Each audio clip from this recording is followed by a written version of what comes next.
Hi everyone, and welcome to the Tony Tonkin Show. I just want you to observe that behind me I've got a new background, just trying something new, something just to break the monotony of having the same one over and over again. There's lots of stuff to talk about today, and I just want to say that it's great being here and it's fabulous just being alive.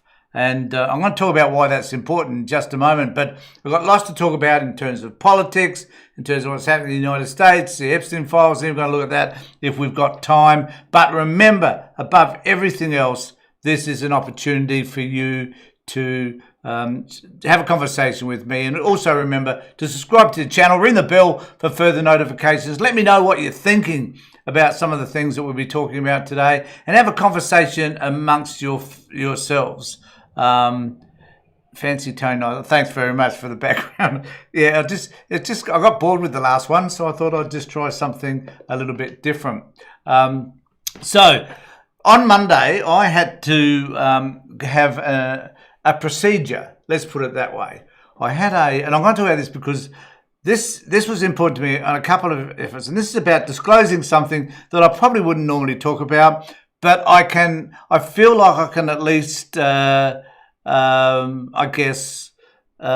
about something that is a bit personal in this instance. So I'll be talking about that. And someone just reminded me about the poll. Will the Libs and Nats ever get back together is my question. And at the moment, it's 78% yes, 22% no.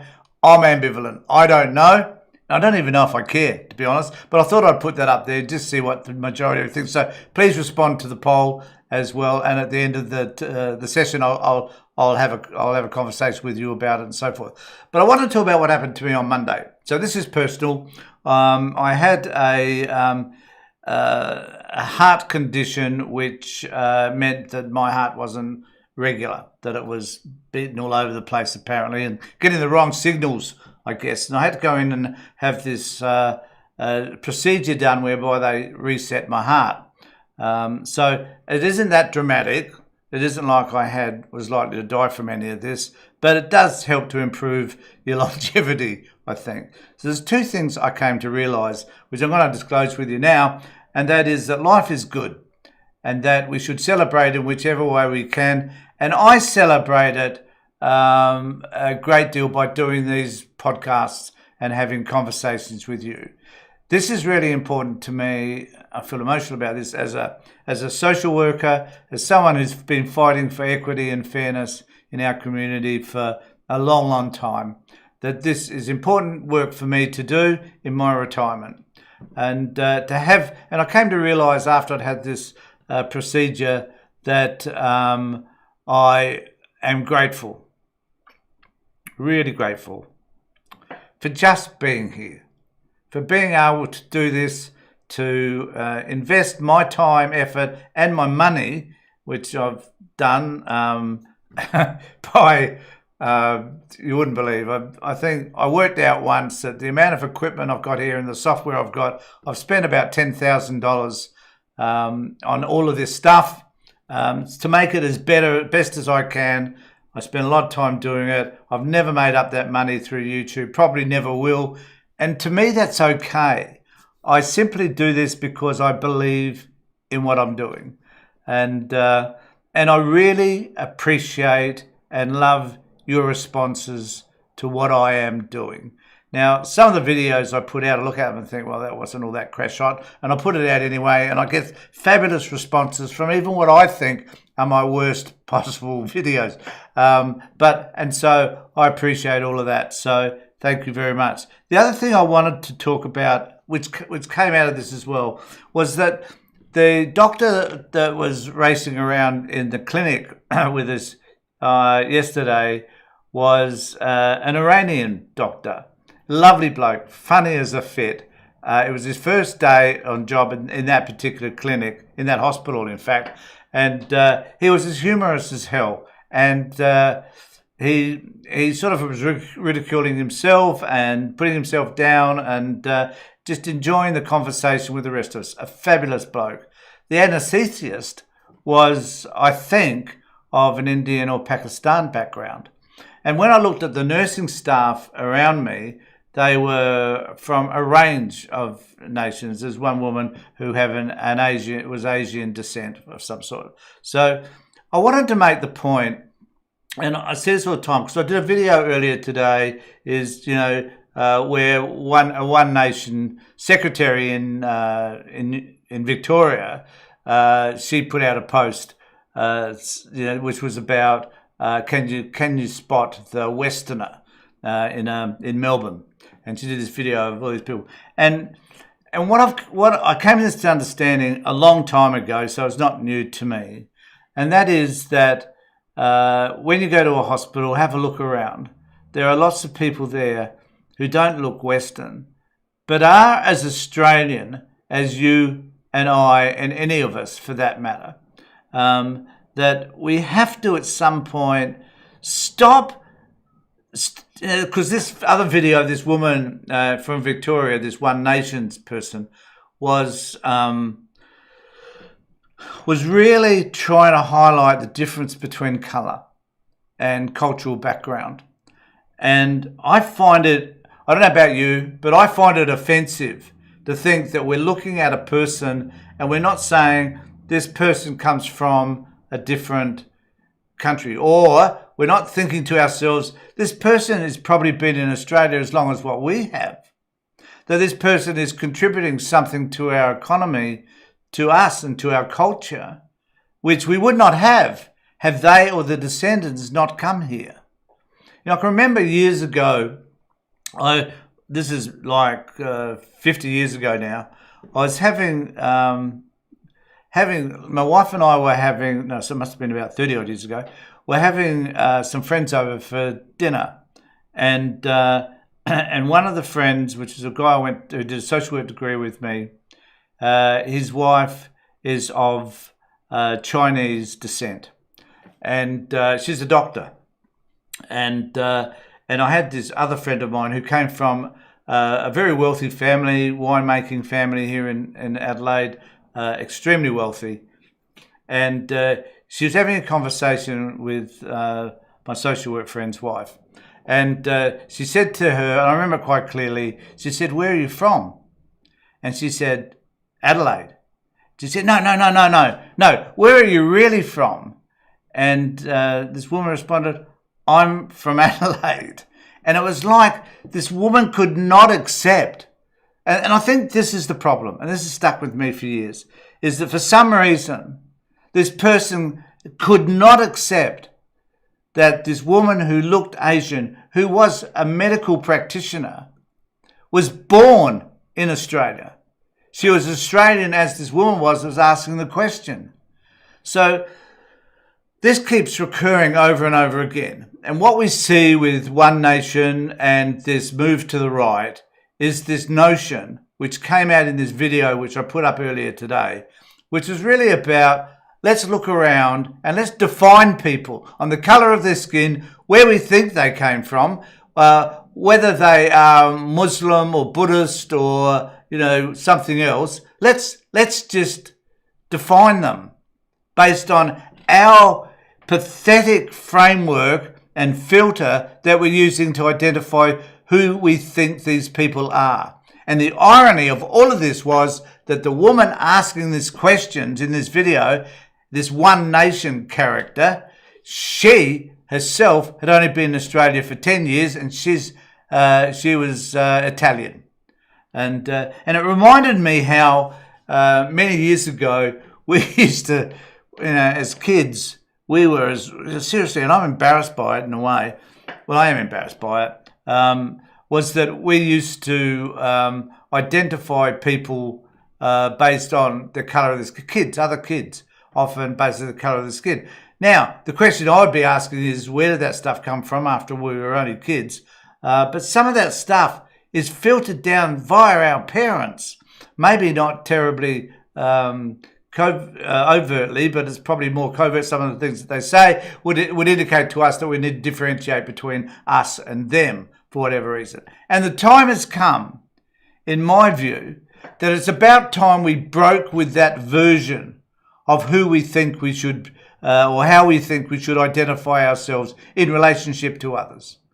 The time has come where we have to say to others, to people that are doing that, that is friggin' wrong. Stop doing it. These people, whoever you're identifying, is the same as you, and they have the same experience, perhaps as you do, perhaps have different experiences. But let's find out what those experiences are. Let's not just shove people aside simply because they have a different religious belief or because they have a different cultural background. You know, let's find out. Let's discover more about the people that we're attempting to identify as being different to us, because we may find, number one, they're not as different to us as what we think, and number two, they have stories that are worth telling about their parents' background, where they came from, what that experience is like. And the bizarre thing about all of that is that seems, to me, that's extreme reasonable to us. But there is a contradiction in all of that, because when we look at Indigenous people, we're not asking the same questions, because we do understand or know where they come from, the same blinking country as this one, the country that we all who are non-Aboriginal have adopted. They come from this country. So we can't make the same assumptions necessarily in a way that we do about people that come from overseas or that whatever. You know, we need to be able to ask a set of different questions about Indigenous people, which are about, okay, your family, your parents, your relatives all came from this country. They've been here for over 60,000 years. What does that mean to you? We need to ask them questions about what does their land mean to them, how they spiritually make connections with this land. These are the things that we need to be asking. And there was, I've forgotten the name of it now, but I did a video on the ABC, did a thing with Tony Armstrong, which was a one-off, I hasten to add, but really did ask some important questions about the way we view Indigenous people, and particularly the way they view us. That is, those people that are non-Indigenous. And I think they're really questions. And, you know, the problem is that we don't have a debate. We don't have a debate or a discussion around all of this. We simply push people to the side, say you look different, we make all these terrible assumptions about who you are, and let it go at that. And we're not challenging those people that have those different views.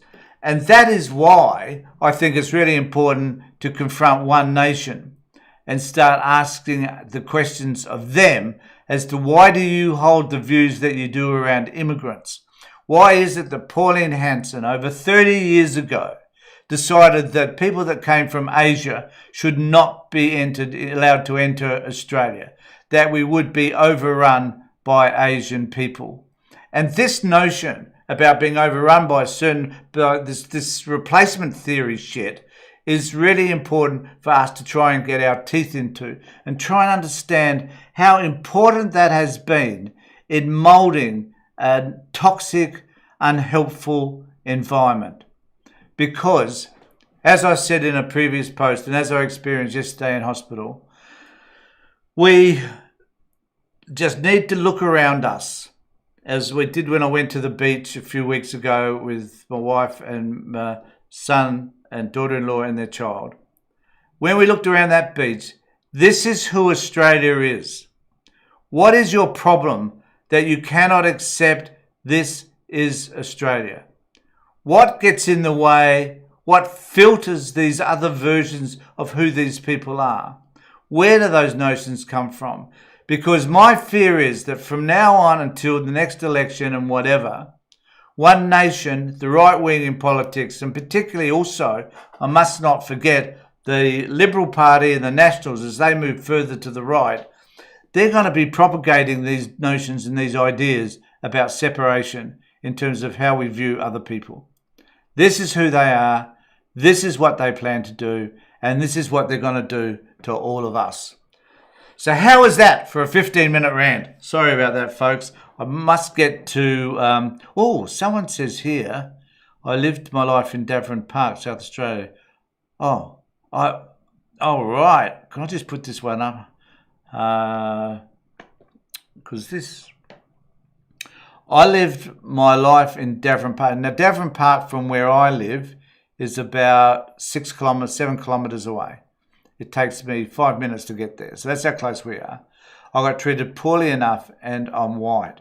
I learned about discrimination early and personally. We had a high Aboriginal population in Davern. And I had, because I worked and lived in it, look, thanks for that post, because you did remind me that sometimes it's not, I live in the north. I live in a much more middle-class area than literally houses 200 metres down my road are housing trust houses, and there's a great deal of poverty down there, literally that far away. I live on an estate, sits on top of a hill, and I had a friend which actually happened to be the daughter. So before I talked about this woman who had this conversation with the doctor friend of mine, and she had a brother who said that everything north of a certain part in Adelaide was desert, because they didn't want to acknowledge that there were even these people that existed out in the north. We moved out north primarily because I was working out here, but also because it's a great place to live.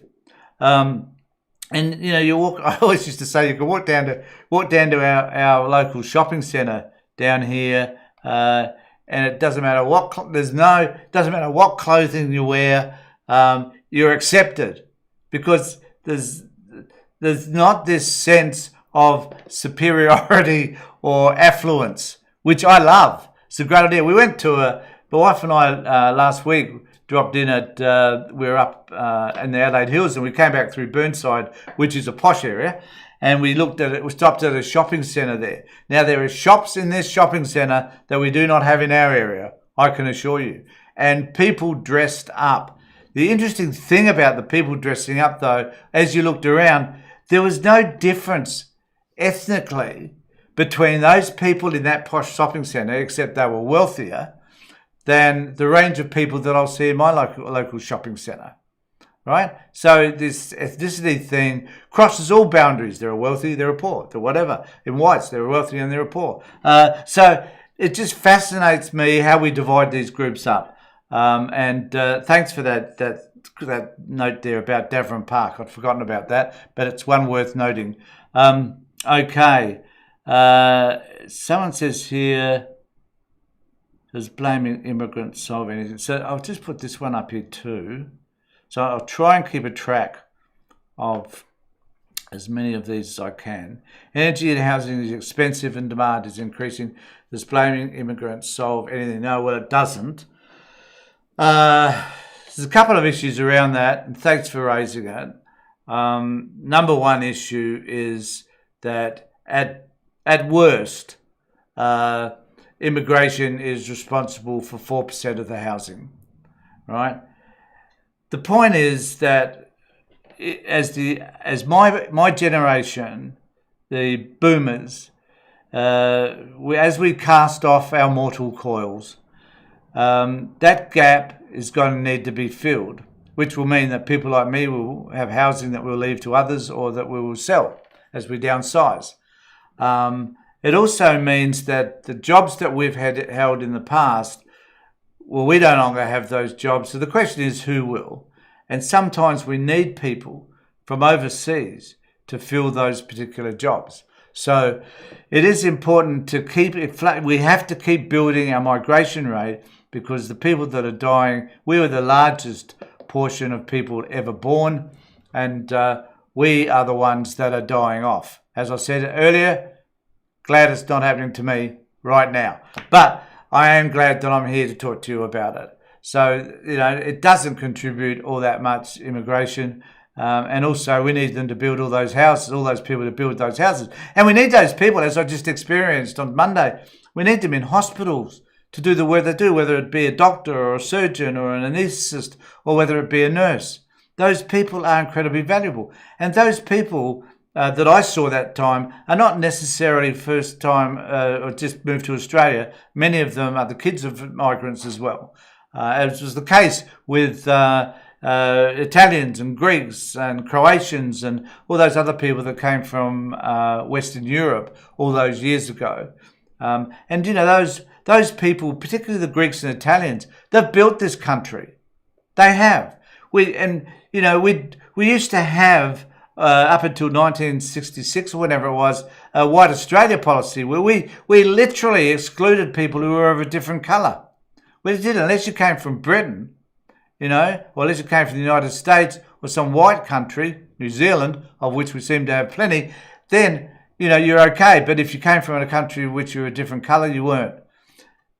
And the problem is that it is likely that we may head back to those sorts of notions as well.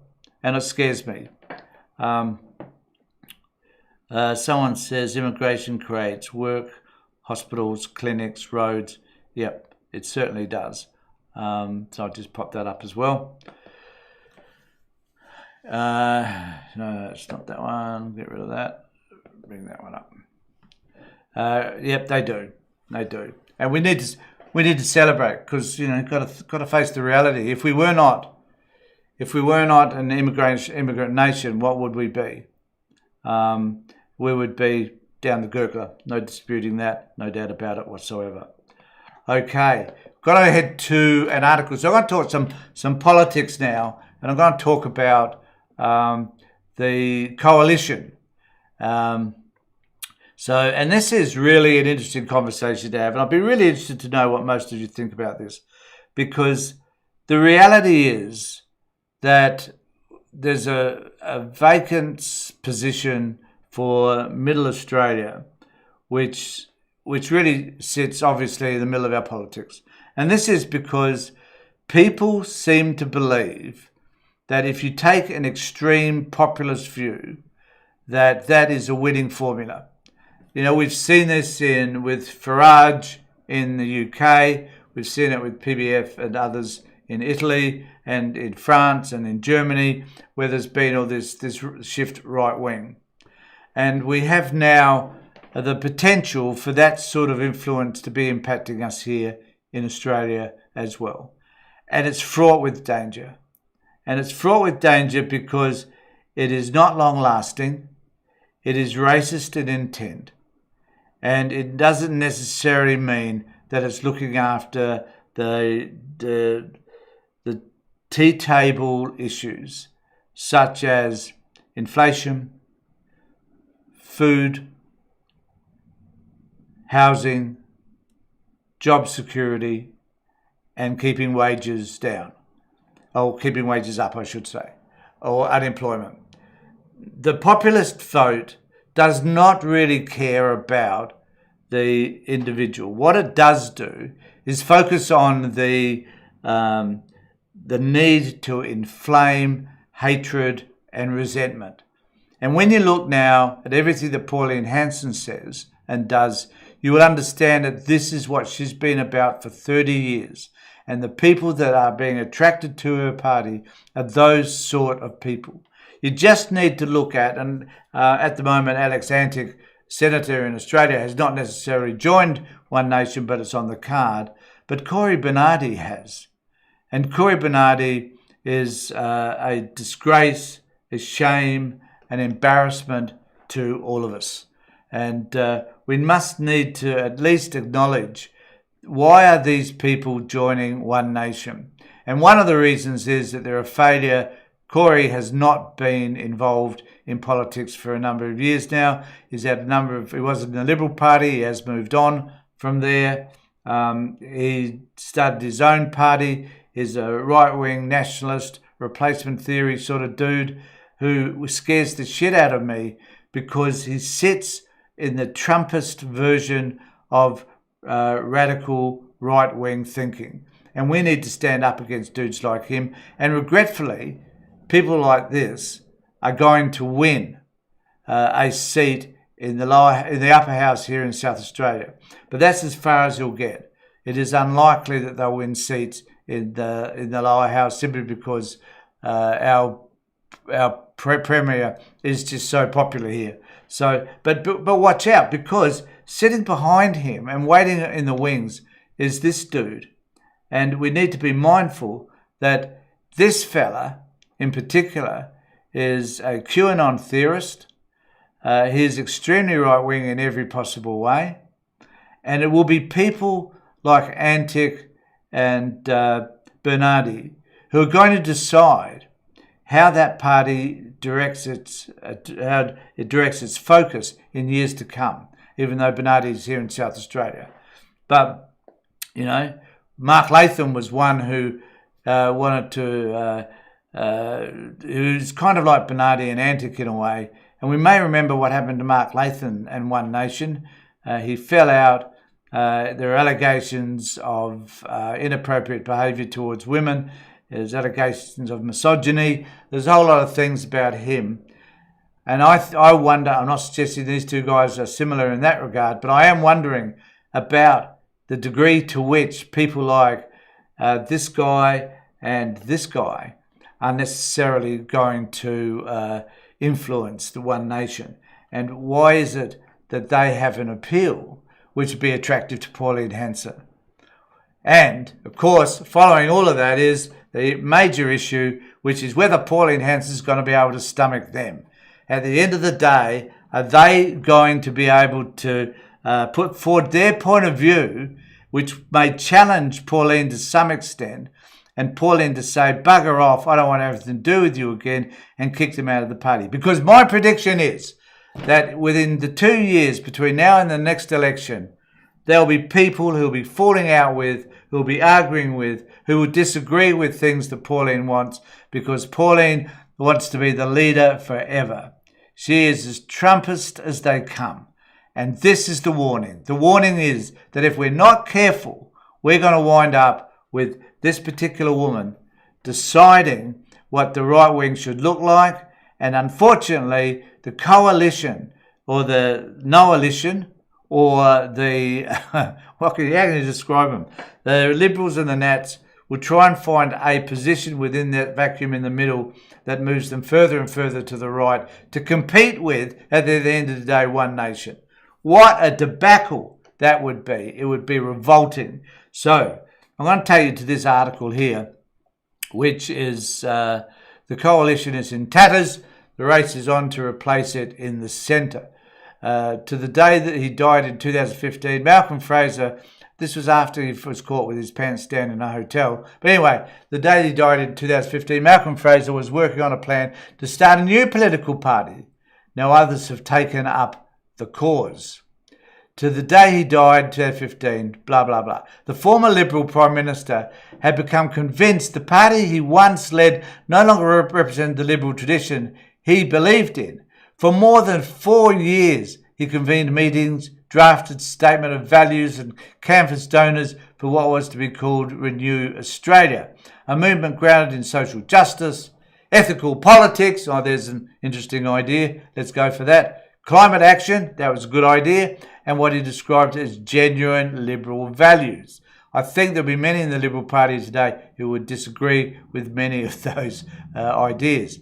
The project stalled after his death, but the impulse behind it, the sense that the Liberal Party had increased to be natural home of the centre, never disappeared.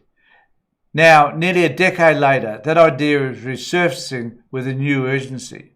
Over the past 6 months, a series of discussions and approaches, some structured, some spontaneous, all rather informal, have taken shape across Sydney, Melbourne and Adelaide.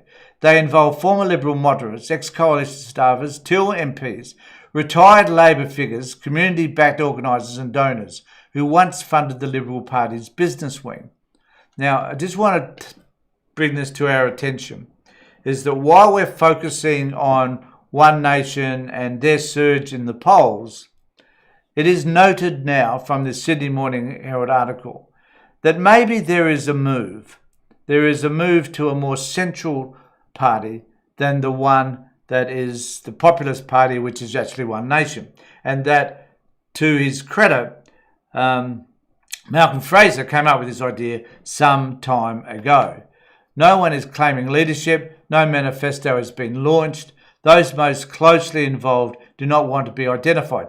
Some are in roles where public non-partisanship is expected. If asked, most people deny any knowledge or involvement. Sounds like a secret group, doesn't it? Sounds like the Masonic Lodge or something. But all are working from the same diagnosis. the Liberal Party may no longer be capable of reclaiming its centre-right identity. All are worried about what happens to democracy when governments, state or federal, lacked effective opposition.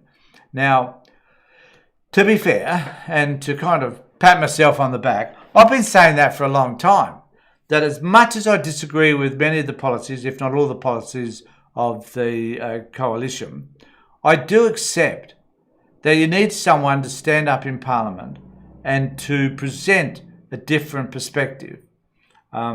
Sometimes they're just presenting that different perspective means that, as in question time, people have to answer those questions to the best that they can, given there are some ways of obfuscating around all of that, of course. But nevertheless, question time is used for that. In fact, today, before I came and did this podcast, I was watching Question Time. And I was watching it because you don't. But I was watching it because I wanted to see how it looked. And it was fascinating because we now have people like David Littleproud sitting in the second row, not on the front bench anymore. All the Liberal people, the Nationals are all clustered together, and all the, of course, Liberals are clustered together. And then to their left are the Teals and others. And one of the questions was asked by Wilkie, which I thought was rather interesting, which was now that they were saying that now that the Teals and the Nationals are almost as great a number as the Liberal Party, why isn't it that the Teals and the Nationals get recognised as being the opposition and should be sitting in a different position to the Liberals? It was a great question. Lots of people from the right wing, from the government clapped. Everybody thought it was rather humorous, but it does raise that question: is that the Liberal Party is becoming more and more redundant over time? So we've got, will the Libs and Nats ever get back together? We're at 69% is yes, 31% is no. And I don't know whether I'm convincing you from this discussion that maybe there is something different happening in relation to this. Former Prime Minister Malcolm Turnbull sharpened that argument recently when he warned the party was heading down a cul-de-sac. He said the right-wing elements has taken over the Liberal Party, he told Capital Brief. There are very few moderates left in the party room. That's why the talk of a split misses the point. Turnbull, got to take a drink. Turnbull did not dismiss the idea of a new political force, a centre or centre-right movement combining disaffected Liberals and Teal independents, he said, was not inevitable but certainly possible, particularly as the party attempts to chase votes to the right. Remembering, everybody, that this has not been formulated at this moment. This is someone reporting on a possibility, must have had conversations with people in relation to all of this, but it sits there as a possibility. And my guess is that as One Nation become more and more entrenched and more focused from the mainstream media, these people will sit up, take notice, and want to do something about it. I think there's people talking about it, but the initiative would really have to come, I think, from the Teals, because they're in the Parliament, he later told The Guardian. To be honest, I think it would be healthy if we had a more effective opposition, and is right, is not wrong. Recent polling suggests many voters have already moved. According to this masthead's Resolve Political Monitor, the Liberal Party's primary vote has slumped to the mid-20s, while One Nation has climbed to into the high teens. More than 40% of voters are now looking to non-major parties. Just about March's, the election in South Australia, March's state election in South Australia could, many believe, become a tipping point where informal talks harden into something more concrete. A model emerging from the group borrows heavily from the Teal experience, a Senate-first strategy, selective lower house contests, climate credibility paired with pro-business economics and deep local organising. And I think that's what Cory Bernardi is about making sure that he gets into the upper house, which he probably will, back into politics. Go you political hack you, and they'll look at how they do in the lower seats. So it's a testing time for One Nation to find out how effective they are in Australia, in South Australia, which will flow over to how effective they think they are going to be in the federal parliament. So, okay, now I also wanted to talk about money in politics. So there was, and I lost it somewhere. There was this article from the Financial Review, I think, that did talk about how much money is involved in politics. And there has been an effort, a weak effort by the Albanese government to minimise the amount of money that's been offered in politics. But it is extreme, I think, for Australian politics. We know what it's like in the United States, and we don't want to get back to that. And one of the things that is not talked about, but should be talked about, is that if One Nation ever had a position of power, they would bring flows and flows of money, billions of dollars, into Australian politics, so that people like Gina Rinehart can get what they want from the government in terms of their mining empires. And we need to be mindful that this is likely to happen as they develop more and more influences. So there's this article about Gina. So Gina Rinehart's company donated almost $900K to right-wing group Advance. Political donations data shows. Now we also know that that didn't do them much good, simply because at the end of the day, I've just got to organise something here. We also know that didn't do much good as far as Advance was concerned, but it did in terms of so it did help in terms of the voice. There's no disputing all of that. They were effective. Right, so I did have... no, I haven't. Okay, so carry on. Clive Palmer's Mineralogy was the single biggest political donor in 2024-25, giving $53.1 million to Trump of Patriots, which failed to win a seat. And I don't know what Reinhardt got for a $900K. I suspect not all that much.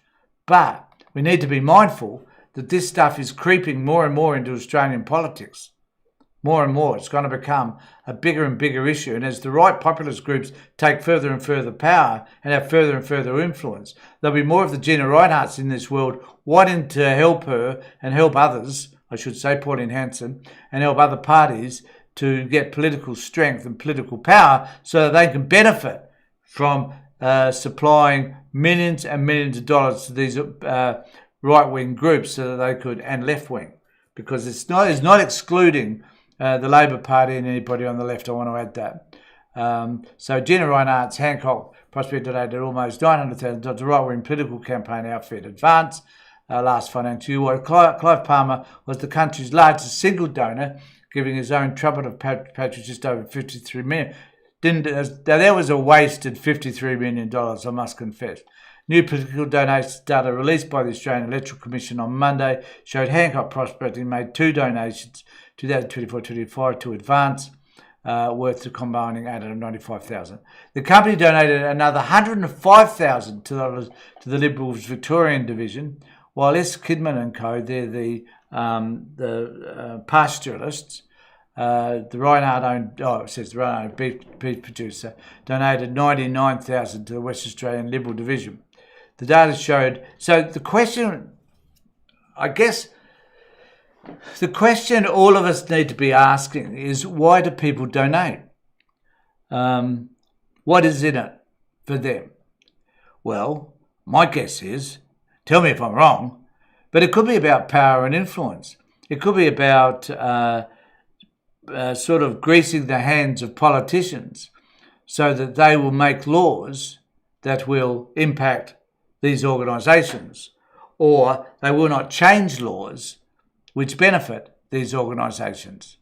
And one of the issues that came up in Parliament today, which I thought was really interesting, was how the top 10% in Australian, or the top billionaires in Australia, have more wealth than the lower 40% of Australians, and whether or not the government should do something about it.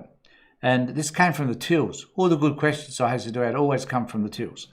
And the response from Albanese was, yes, I understand your complaint, but what am I going to do about it, basically? And at the end of the day, this is something that we should consider, not only how we should be taxing large corporations per se, and how we should be dealing with mining industries in this country so that they actually do pay some tax, particularly the gas industry, and how much we should be limiting gas payments or gas distribution so that it doesn't go overseas and we retain so much in Australia, which I think the Albanese government actually is doing something about. But apart from all of that, the cruel question is, what can we do to tax the wealthy so that we, those on low incomes or those on benefits or those that are the most vulnerable, are getting the services that we need?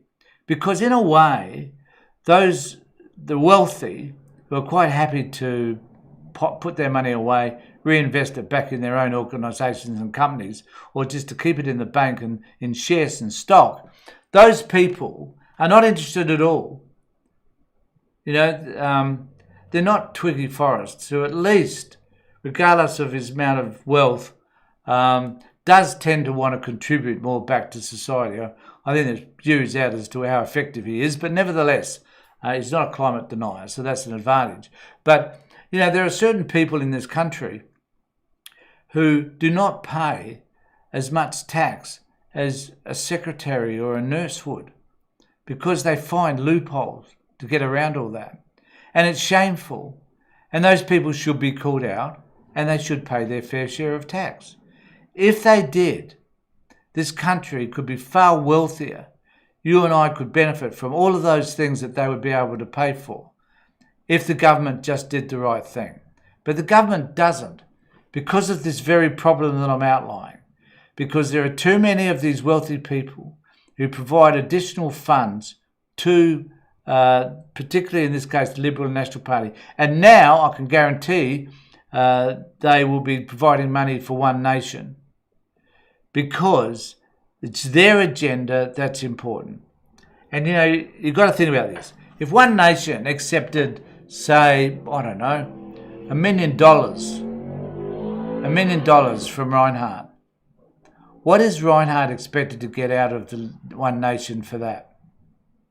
And isn't One Nation saying it's okay for organisations like that to give us money because we're going to do their bidding? Isn't that what One Nation would be saying? Yes, because One Nation couldn't give a shit.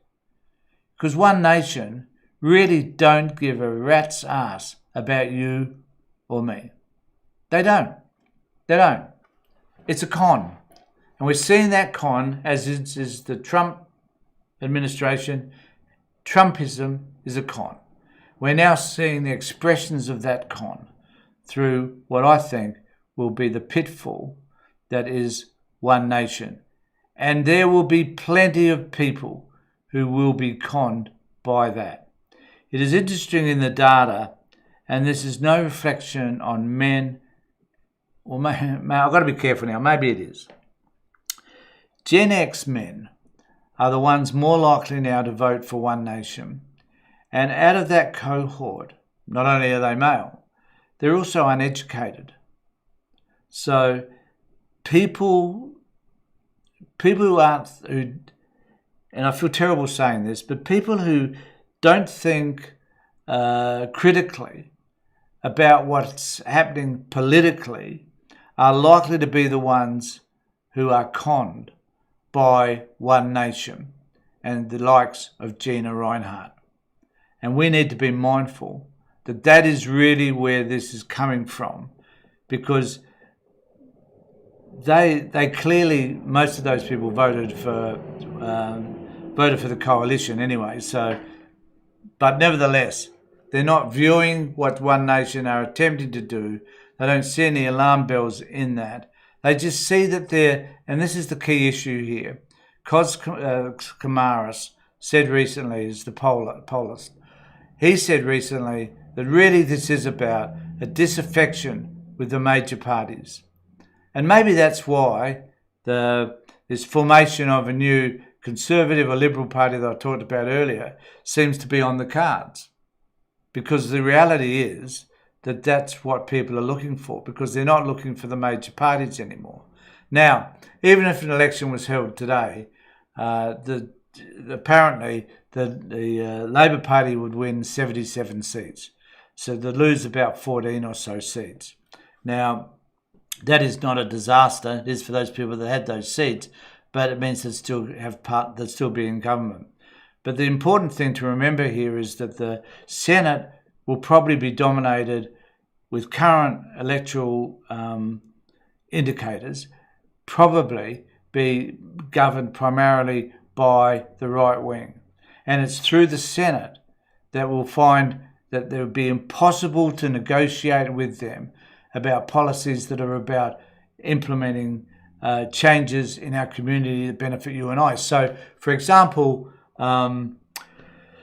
let's think about raising the working wage, or about funding daycare centres, or raising the income for daycare workers, or all those sorts of issues, those really hot button issues that do matter because they affect people's well-being and their cost of living standards.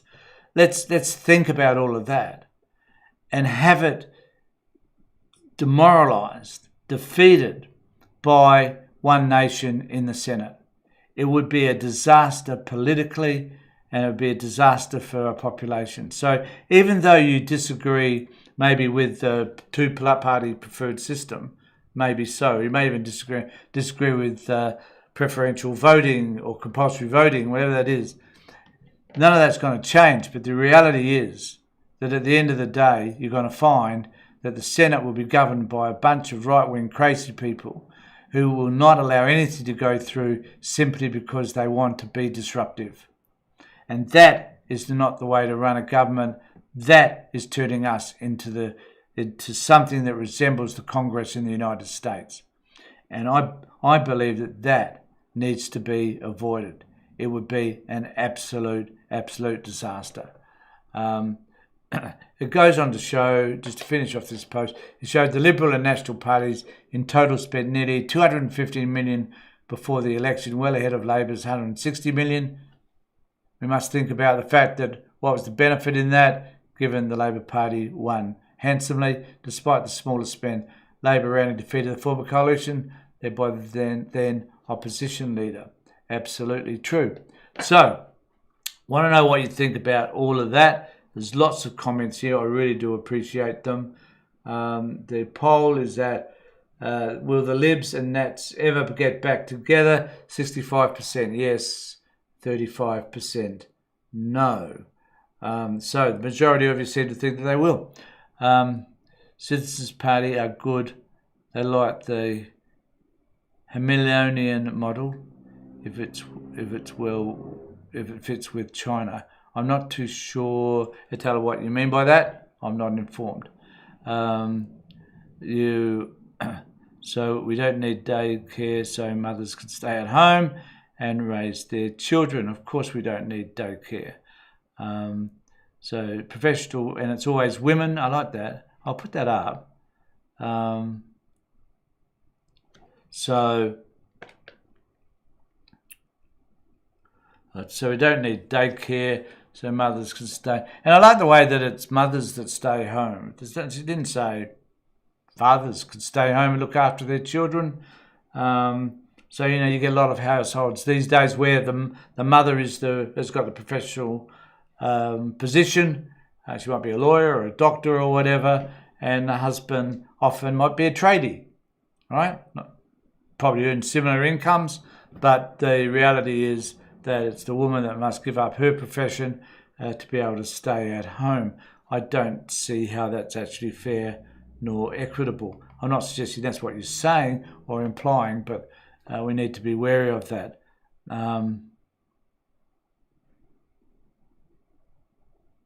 Actually, someone's asked me whether I had looked at the One Nation policies. I did. So thanks for reminding me. Maybe I could do, if you wanted, I could do a breakdown. I could actually bring up the One Nation policies and go through all of them. And I want to make a comment about that. I wish I could find that video. I'm sure I'll be able to find it. There's an interesting video where Pauline Hanson gets up and gets up on Australia Day, and she is about to give a speech to quite a large gathering. And she gets up, and they all give her a round of applause. Well done, Pauline. You look fabulous. Like the way you're dyeing your hair red. I think that's really extreme. And you're looking fantastic. Not quite the way you were when you first entered politics, but you're still in there, looking very weathered, I hasten to add. Must have spent too much time out in the Queensland sun. Nevertheless, she was there and they were applauding her. Thought she was fabulous. And then she said, "We need immigrants in this country." And it's interesting. They went from all this cheering, and then she started to say, "We need immigrants in this country." Because she's come to realise that you can't say you want to get rid of all immigrants. And the crowd went silent. And soon after they went silent, she went back to attacking immigrants. "Oh yeah, we don't need immigrants, blah, blah, blah, blah, blah." And it was insightful in terms of what her crowd expected from her. They expected the populist version of Pauline Hanson and One Nation. That's what they wanted. They wanted the fire and brimstone shit. They wanted to be yelled at and told what is right, and they want to be guided and led by this incredible worker. And I was, as I was watching Question Time today, though, I did have this moment where I was thinking, So it's not a fantasy. It's kind of like a wondering. So if you're watching Question Time, and on the government side is Pauline Hanson, and I was thinking, how would she respond to some of these questions? Well, Pauline Hanson hasn't got the ability to retain anything in that tiny little brain of hers anyway, but she wouldn't be as eloquent as is Anthony Albanese or Jim Chalmers or Chris Bowen. Chris Bowen gave the most humorous response to one question from the Labor Party. I think it was from the Liberal Party rather. But I was thinking, oh my God, how embarrassing would this be to have this woman leading this country? And then I was trying to imagine who would be sitting behind her, like who would be members of her party. And apart from Antic, Barnaby Joyce, and maybe Cory Bernardi, I couldn't think of anyone else that would be there. And I was thinking, well, who would be there? Who has had experience? So, it's like if someone offered me a job working as chief executive officer for a scientific company, I could not accept that job because I simply wouldn't know how to do it. If someone offered me a job in the most bizarre field that I'd never ever experienced or been involved in, I couldn't do it because I wouldn't have the expertise or the knowledge. I'm just thinking, Pauline Hanson, if she had a position of real power, would she be able to produce the goods? No, she wouldn't. Mainly, with all due respect to her, mainly because she hasn't got the intellectual acuity to be able to do it, but also she wouldn't have the people behind her to support her either. She'd have the crazies. And you'd wind up with an undemocratic system, which was simply laughing at the leader, as we get with Trump, and looking stupid every time she opened her mouth, every time everybody asked her a decent question. And here in Australia, I can tell you now, the media would be cruel to her, absolutely cruel, if she had a position of power and authority. They would be relentless. Even Sky News would be relentless. And it's fascinating right now just to watch how Sky News are now the One Nation Party. I used to label them as the Liberal Party network. They're now the One Nation network. It's painful to watch because, as I've said many times before, the interesting thing about Sky is that they do not hardly ever these days back a winner. As big an organisation as they are, as funded by the Murdoch press, as they are so entrenched in right-wing politics and populism and praising Donald Trump. It is woeful and sickening to see how they're trying to back this one nation horse, because I don't believe it will be at all successful. It will be a disaster. It will be an absolute disaster. So, I just want to say before we go, because I've got to go in a sec, but I just want to say, please remember to subscribe to our channel. Please remember to ring the bell for further notifications. And if you could donate some funds, that would be great. Just press the thank button at the bottom of the page and send us some dough. That would be great. But let me know what you think about all the stuff that I've just discussed, and whether you think that will the Liberals and Nationals ever get back together. I'm beginning to think that it personally is unlikely. But let's wait and see whether that is likely to happen at all. Let me know what you think about all of that. And remember that I've got a live feed on Thursday as well. And also, not only have I got a live feed, I'm looking for somebody, and I keep mentioning this, but I never get any takers, who are prepared to come online and have a conversation with me. Now, it doesn't mean that you necessarily have to agree with me. You have to see things through my filters. It means that if you want to talk about any subject whatsoever, I'm happy to have you on and we can have a discussion about it.